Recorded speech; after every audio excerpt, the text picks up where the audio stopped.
Houston and Hadley, AJ's brothers and sisters, they were all playing and they loved to play together.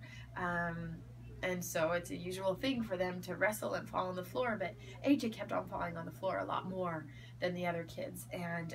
to the point that he was laughing because he thought almost that like we were like shaking the ground underneath him, and he thought it was so funny that he kept on tipping over. And so I put him in a high chair and gave him his sippy cup to kind of get rid of the dizziness, and he was looking at the sippy cup and he couldn't grab it, and I knew that something was really wrong. And so we took him to urgent care, we took him to the emergency room, we took him to our neurologist, all within the next few days.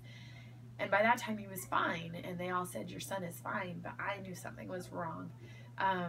He had been throwing up every 3 days, about an hour after he went to sleep, and then he would wake up and he'd be fine. But it was a matter of those 10 days leading up to that, but also the dizziness, but also something inside me knew, and I think it was something from the Lord, but it was something that told me that I needed to do more, and I needed to keep on going until somebody listened to me that my little boy was sick. And finally we did get somebody to listen to us, and we had an MRI done and found out that yes, he had a pretty large tumor that had, they said it filled his brain like an apple core being squished with toothpaste, that it had gone into every little crevice of his brain and was actually centered all the way around his brainstem, which is in the very middle of your brain. And your brainstem is what controls your swallowing and your breathing. And so if they touched that the wrong way, then our son would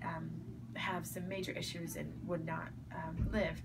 Even if they didn't touch that, AJ was given a 60% chance of living a long life. And that's what we're still with every day, is just knowing that it could come back and grow at any day.